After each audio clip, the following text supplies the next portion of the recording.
Om Purnamadaha Purnamidam Purnat Purnamudachyate Purnasya Purnamadaya Purnamevavashishyate.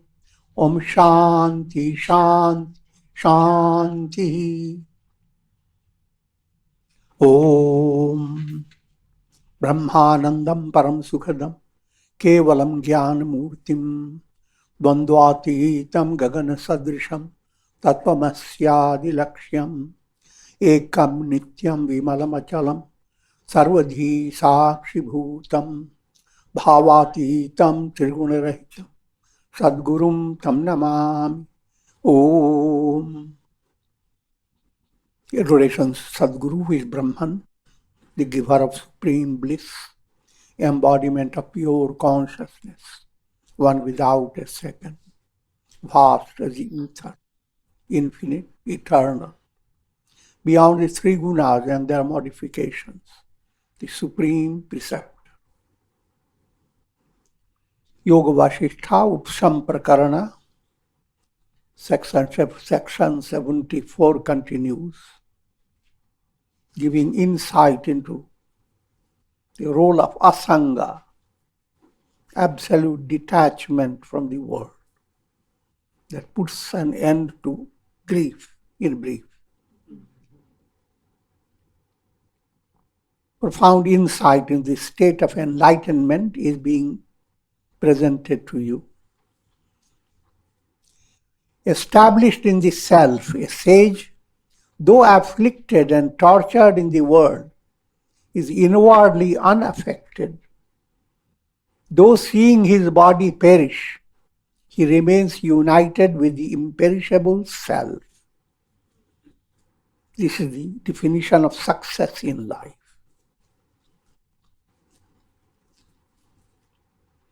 Body-based reality of the world. That's like a long dream. Whether you have short dream or long dream, dream is not reality. In enlightened state, you have complete awareness, complete revelation that I am not the body. When I am talking about body, I am referring to three bodies: physical, subtle, causal. So even while you are existing in the world, that attainment has become possible for you, that I am not the body and I am not going back into the body anymore.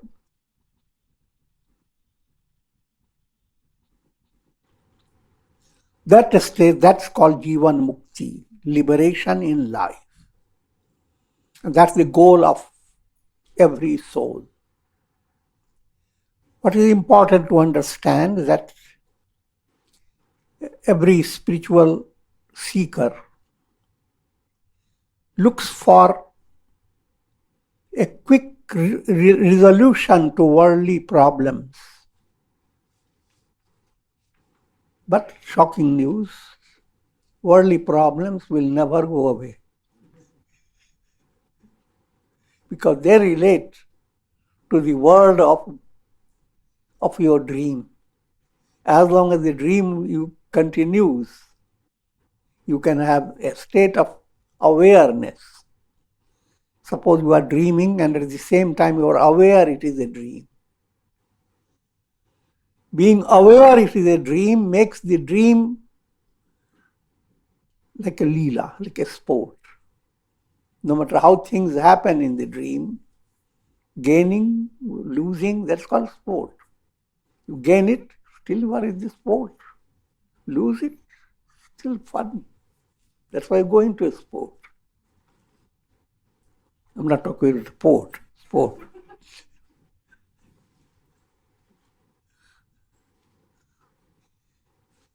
So, from his deeper point of view, he has nothing to do with the dream. The dream is complete illusion. But from dream state point of view, things will continue. From a relative point of view, sage's personality will continue to operate just like the bodies of anybody else. His hair will also turn grey. I'm joking. he will also age, and he will have all the bodily problems. Put it more in a technical way, precision way, to understand the role of karma. Karma comes in 3 grades: Sanchita Karma, Prarabdha Karma, Kriyaman Karma. Sanchita Karma, accumulated storehouse. Your unconscious contains Sanchit Karma, deep unconscious, Chitta. Out of Sanchit Karma, only a little pinch brings about your Prarabdha Karma.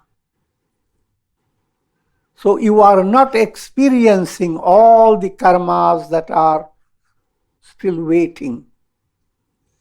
You are experiencing only a little bit, a little portion of your Sanchit Karma. And that Prarabdha Karma determines Jati, Ayu and Bhoga. Jati, in which class you are going to be born. Ayu, how long will you live? Bhoga, what type of experiences you will have. Experiences of pleasure and pain. All together is called Bhoga. And Kriyaman Karma, while you live your life backed up by Prarabdha, your self-effort is always before you. That's a specialty in human embodiment. That's not a specialty in other embodiments. As a human being, you are not completely living a life of instinct. There comes in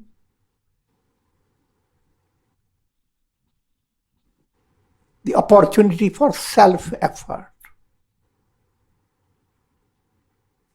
Self-effort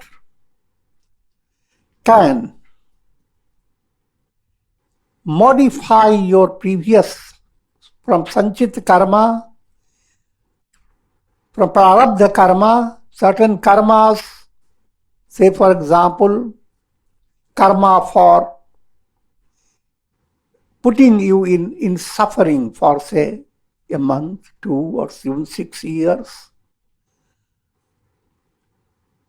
But your Purushartha can utilize that karma in a positive way or a negative way. Even adversity, and every adversity is due to a negative karma. But your self-effort puts the adversity as an austerity. So your Prarabdha Karma gives you a general outline of what your life is capable of doing, your potentiality behind your life. But just like a writer puts down the plot for the story first. But when he starts working upon the plot, many new things open up.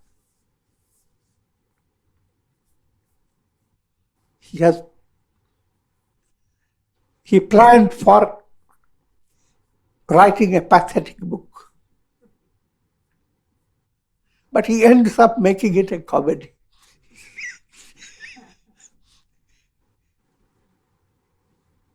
So, therefore, never view yourself completely depend upon astrological predictions. Karma does not define your personality. How do you know that? As your willpower increases, you develop a sense of not depending upon karma for defining your life. Your willpower increases or decreases. The more you allow yourself to be constantly staying in a helpless state of mind, from day after day, simply complaining about others, waiting for weather to change.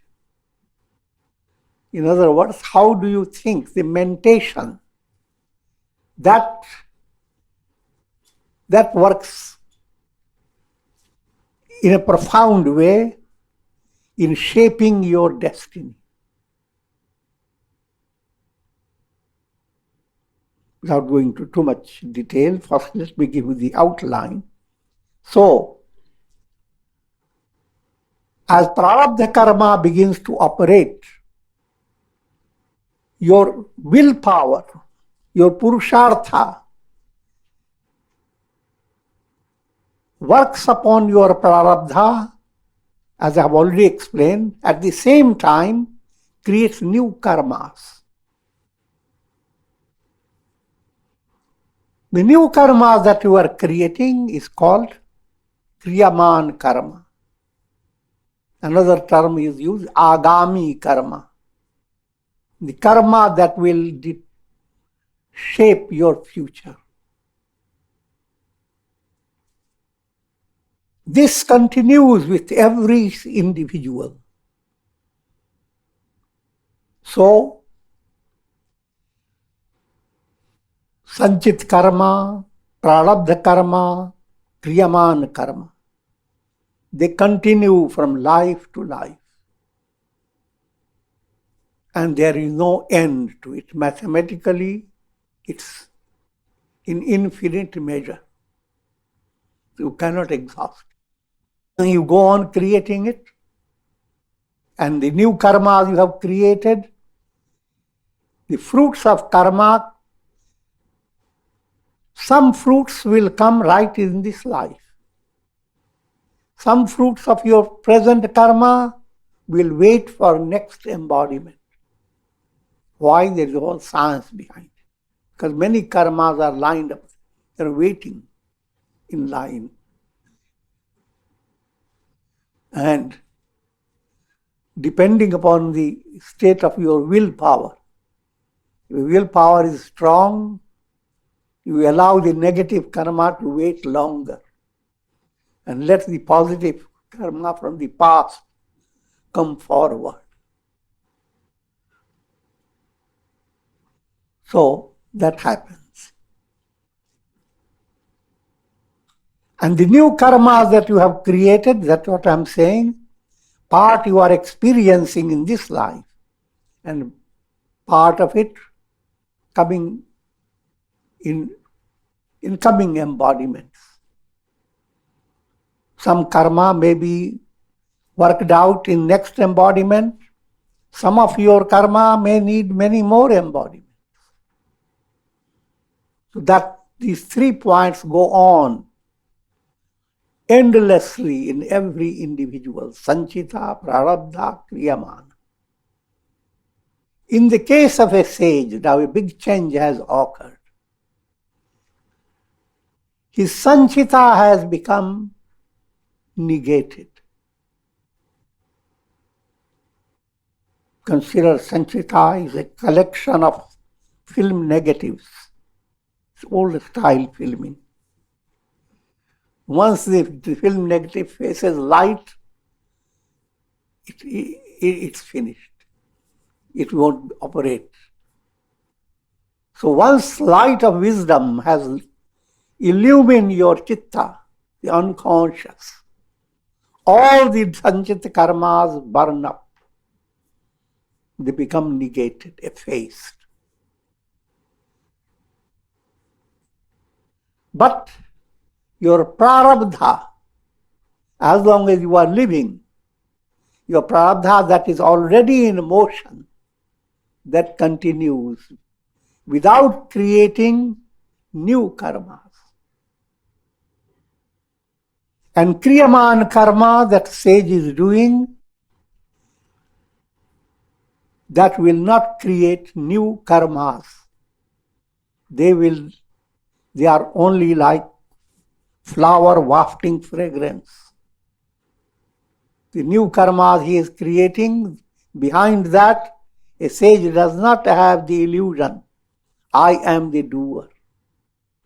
He has no expectation behind it. So when karma is done without doership, enjoyership, then that karma will not bring any result. It will not limit your soul. So now then, coming to Prarabdha Karma. Prarabdha Karma that a sage experiences, or anybody, it operates in three ways. Swecha Prarabdha, Anichcha Prarabdha, Parecha Prarabdha. Prarabdha Karma brings situations that you desire, that you want, that you are in harmony with. Things become wonderful. But that type of experience called swecha, you are in harmony with your will in the conscious state dealing with the world. Certain situations will arise that are called anicca. You don't want physical suffering. You don't want to see the world around you suffer by calamities and viruses, etc. All praise, insult, you may be opposed by people who misinterpret your teaching. In other words, many things will happen that is anicca, not in harmony with practical expectations. And then next set called parecha. Parecha means you are as if being led by others to do things. You have no design behind it. So these three ways prarabdha operate in every individual. But they go on operating from life to life.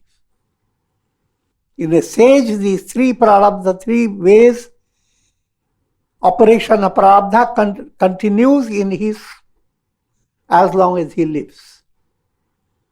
So certain things happen in every ashram. In case of sages, Shankaracharya, Ramana Maharshi, Ramakrishna Paramahamsa, things were not always spring season.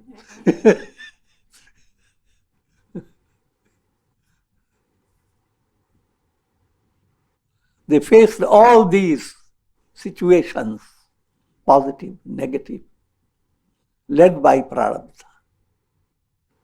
But their attainment has nothing to do with all this. Their attainment is at this core of the heart.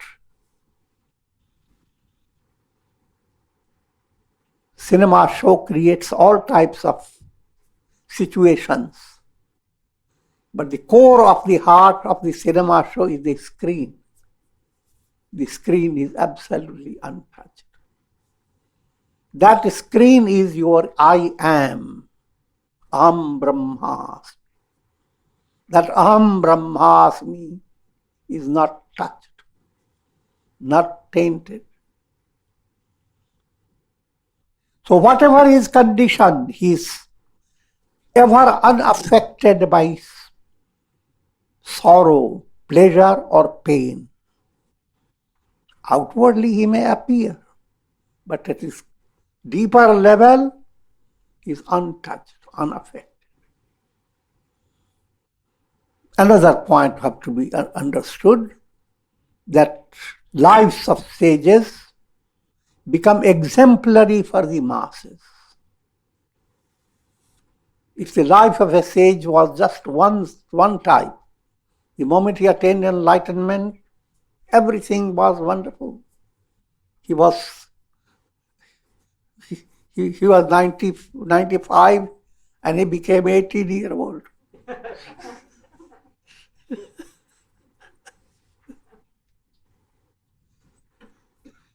If he has to make a trip, he simply flies because he's enlightened. Don't develop that picture of enlightened.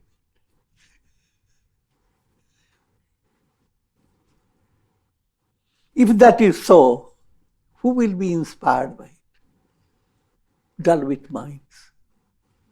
Because you don't learn any lesson how to face challenging situations. Section 75. Examples of liberated sages. This section is turning your attention to so many Puranas and Itihasas. And all the descriptions and stories are allegorical stories, not to be taken literally, but they are giving you a message. Just like children are told parables. Your grandfather, Vasistha says, O Rama, performing his duties as a king, King Janaka continued to be free of all mental anxieties because of his spiritual enlightenment. There are lots of stories of Janaka. Gods put him to test, and he was informed that his entire Mithila city is going to be burnt up. I'm not going to the detail of this because they create a whole story and we create a whole drama behind it. And King Janaka stays untouched. He says, all can be burnt up, but I am the same. And so different great personalities are being presented by sage Vasistha. Your grandfather, King Dilipa, ruled his kingdom for a long time as an enlightened sage. King Manu, all these are the line of Raghuvansh, Suryavansh, and I have already given you deeper meaning of Suryavansh. All those who follow the path of Uttarayana, northern path, leading to enlightenment, they all belong to solar race. You came from the sun and you will end up realizing you are the sun. King Manu, King Mandhata, abiding in the world of Patala, netherworld. King Bali performs his duties diligently. All these are Puranic story. King Bali is considered immortal and he is always there in the Patala world. But just giving you a simple suggestion of the story, how it is King Bali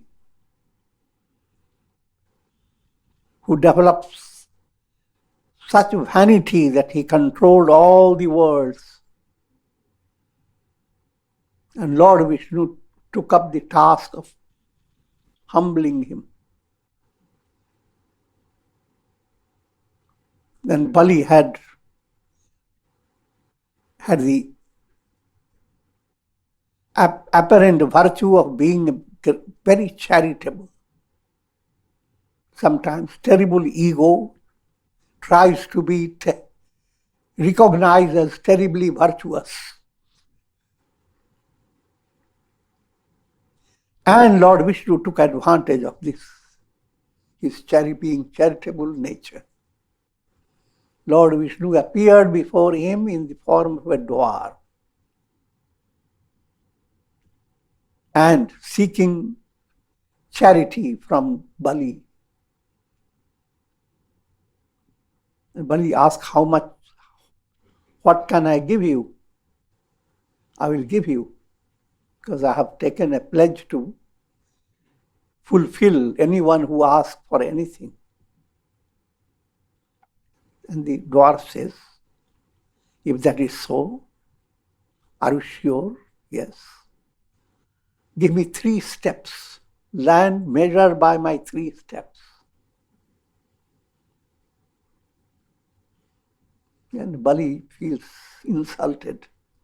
He says, going to ask villages, towns, cities, ask big land, acres of land. Why do you want us? I thought your mind is not so dwarfish.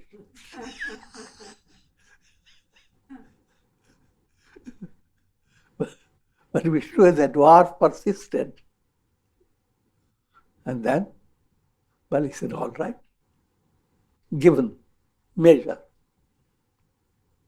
Now Lord Vishnu measures, becomes a Virat cosmic form, measures the entire Bhur-loka with 1 step.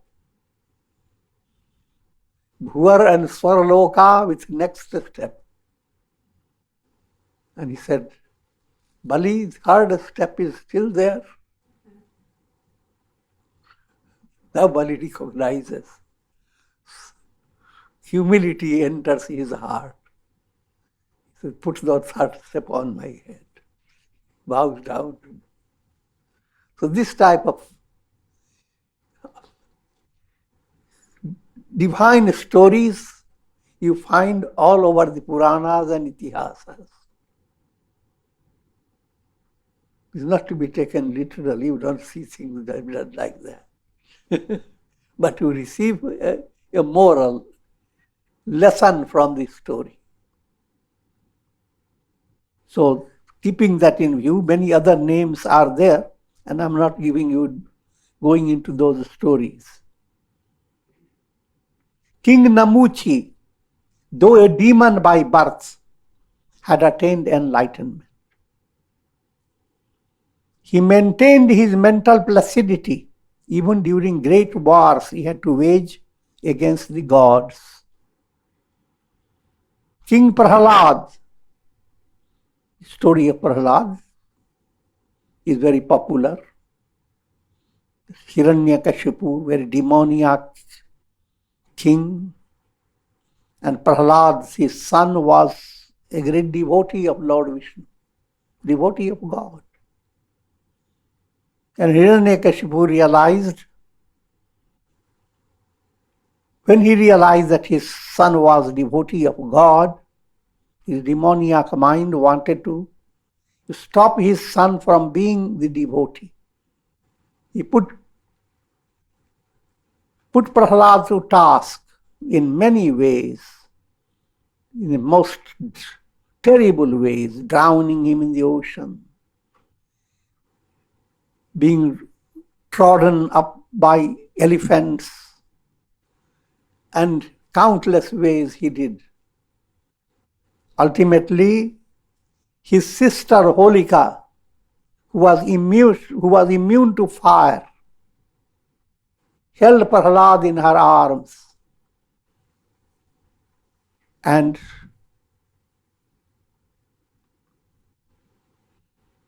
the whole tree was burnt up along with Holika and Prahlad, but Holika, that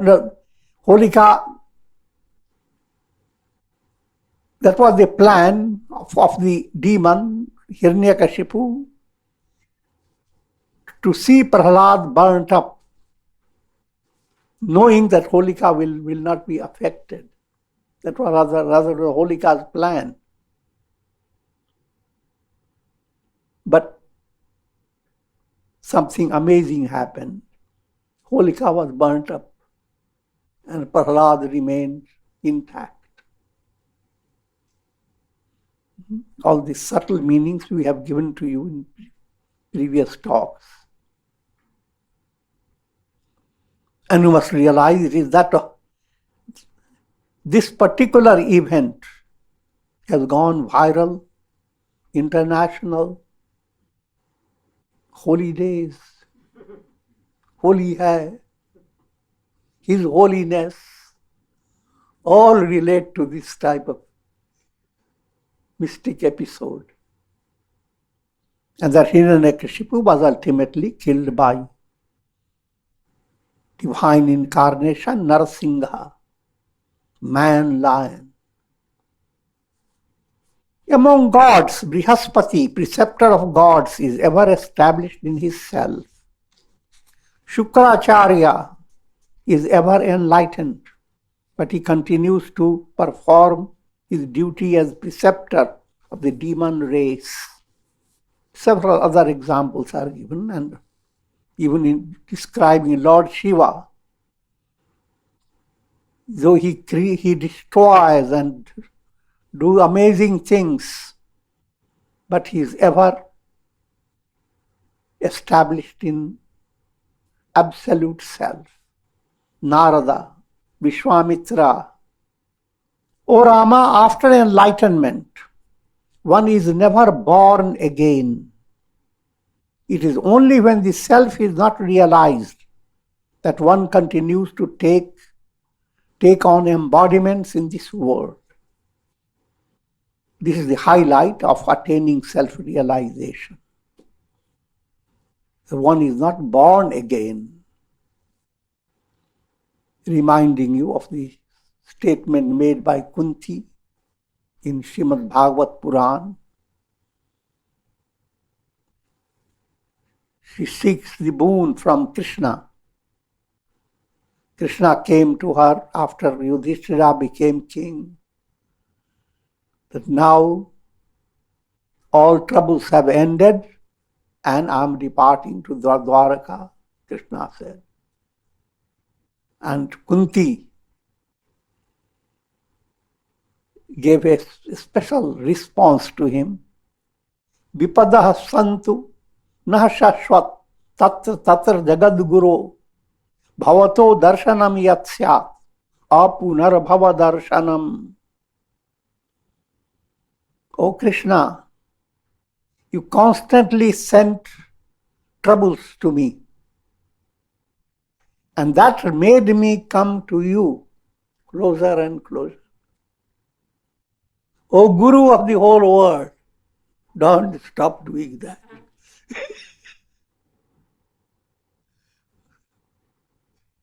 Continue doing that so that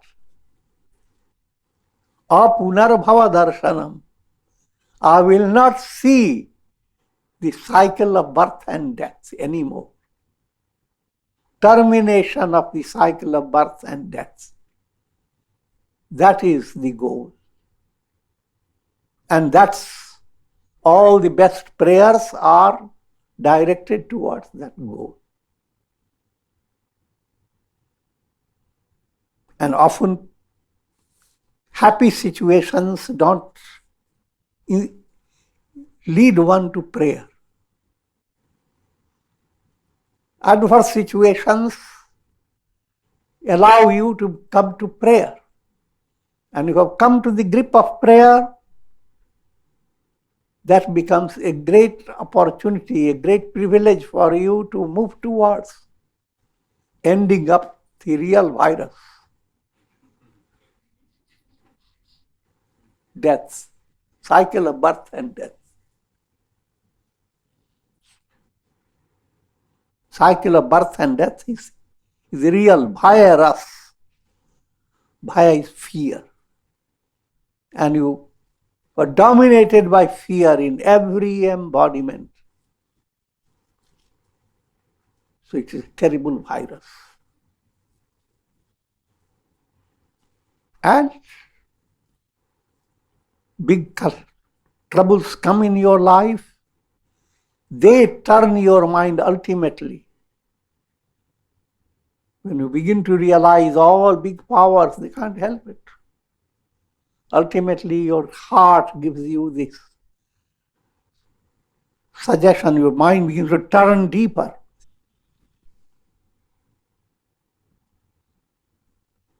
But that will happen in the case of people who are sattvic. Those who are rajasic, tamasic people, adversity leads them to greater adversity. They do not face the adversity in a right way.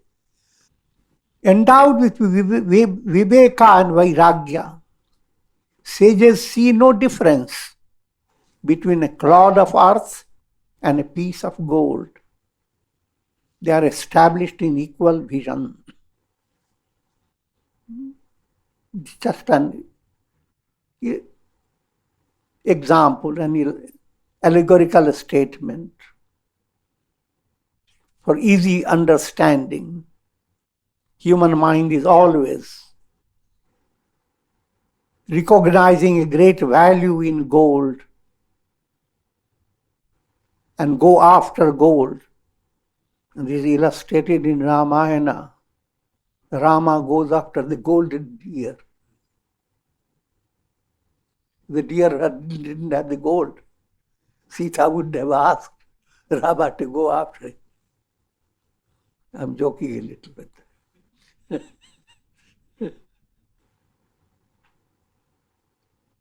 But simple point to understand. All the gold you can have, but you can't be inwardly fulfilled by gold.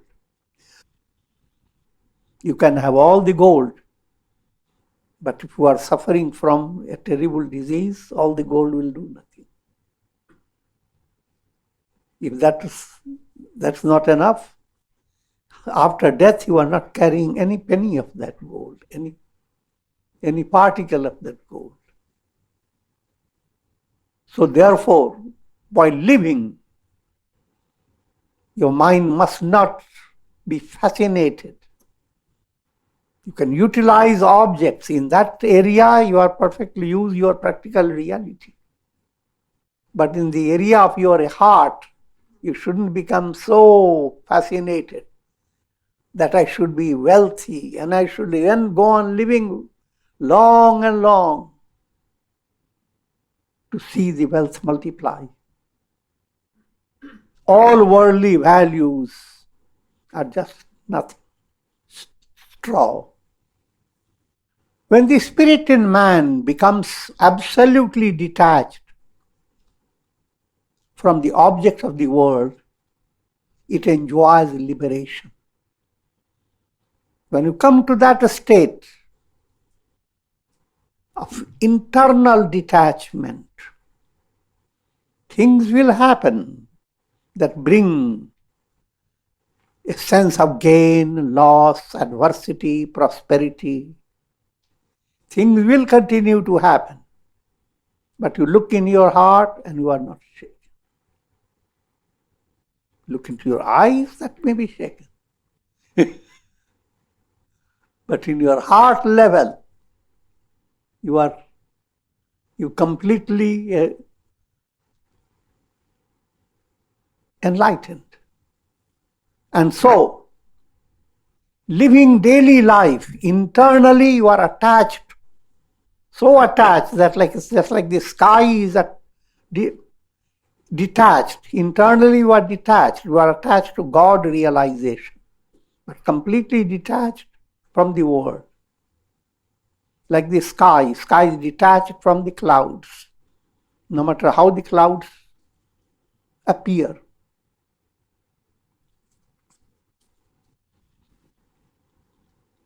O Rama, endowed with serenity, self-control, and other spiritual qualities, you must ascend the ladder of wisdom step by step. Now this Karupa Lakshana were being pointed out to 7 steps called Jnana Bhumikas. Shubhecha, aspiration. The first step to have a clear understanding that your desires will not be fulfilled in the world of time and space. And there is possibility for you for absolute fulfillment. That state, Shubhecha. You have absolute faith, unshaken. Next stage, Vicharana. All these stages don't mean that you have to wait for Shubhecha to complete, then Vicharana to come.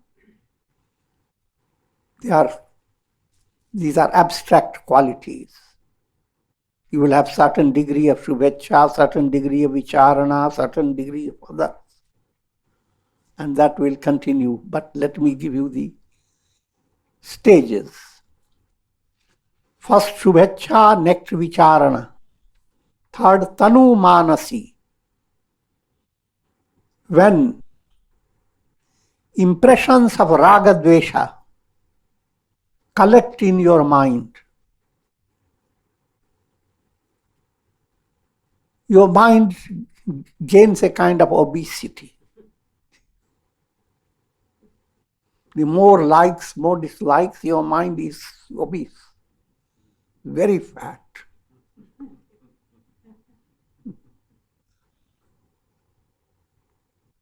But if likes and dislikes become like little wind blowing through on a tree,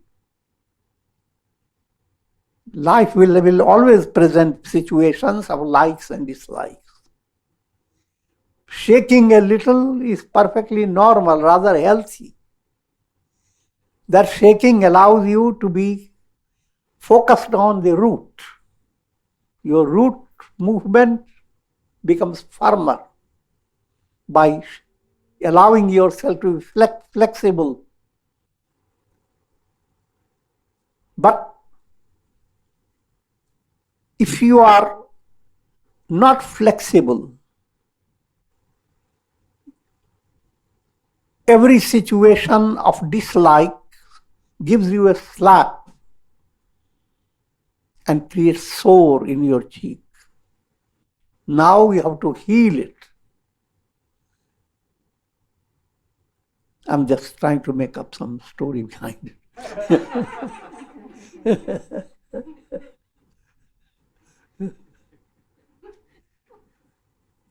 Likes and dislikes are like hits given to you. With profounder spiritual progress based on integral yoga movement, you handle both likes, dislikes, and unshaken by them in different degrees, then that's called Tanu Manasi. Now your mind begins to reduce its obesity. Mind becomes intact.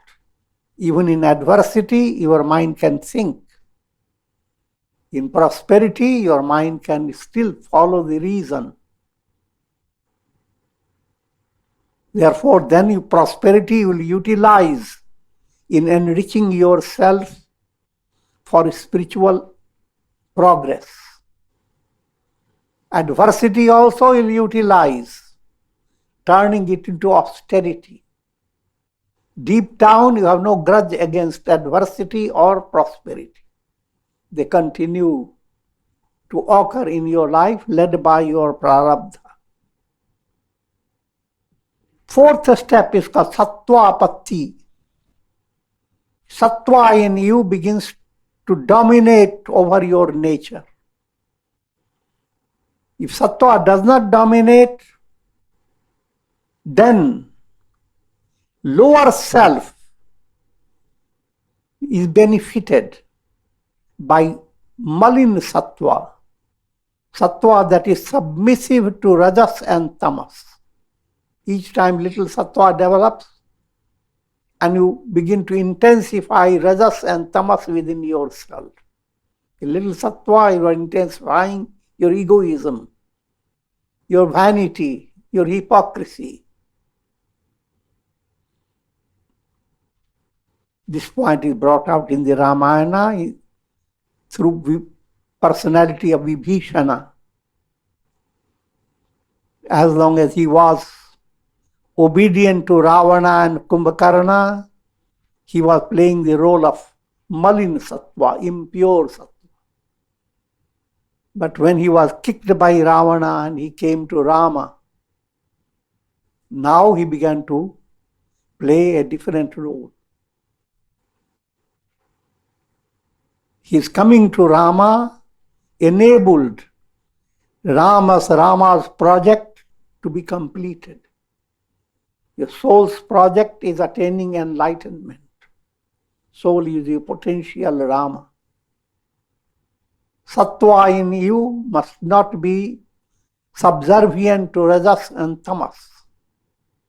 When that satwa comes, called satwa patti, satwa has come to your soul and has allowed your soul to grow and flourish. All these are attained gradually, progressive movement, but it has to be known. These are the steps of wisdom. How sattva dominated mind you have. Next step, asam sakti. Continue to live in the world with facing all practical realities, but you keep your hands absolutely washed. Better still, keep your hands oiled up by devotion. And then handle all gluey things and sticky things. But they will not stick. Try it out. So living in the world, handling all types of things, and your hand has nothing is sticking in it. Asam Sakti. You are detached. You are not creating karmas. And now come to another stage, Padartha Bhavana. The entire world show or all experience termed as Padartha. The play of matter. The entire play of matter simply disappears. Matter doesn't matter. Never mind, never matter.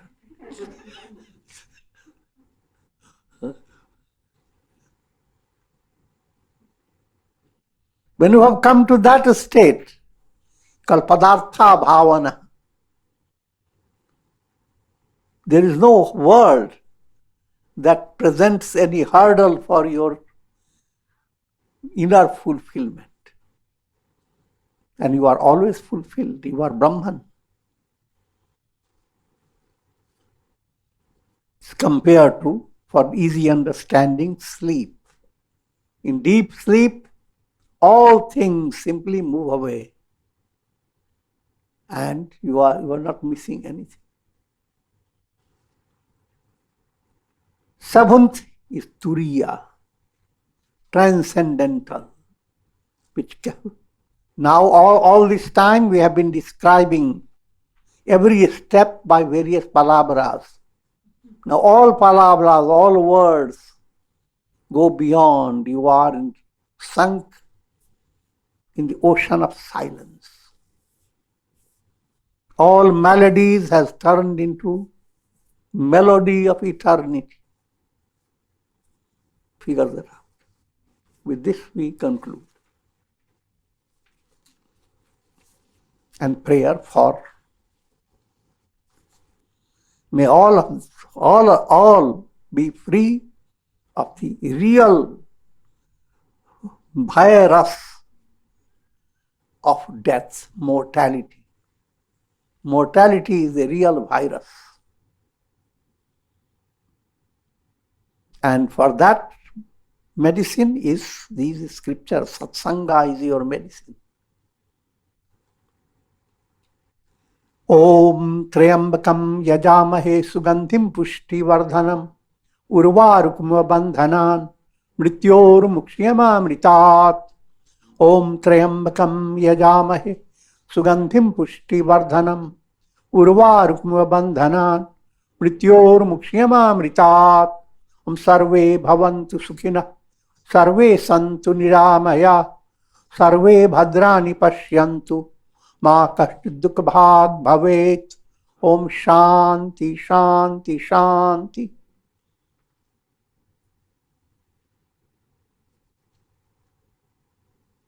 Om Hari Om Tat Sat.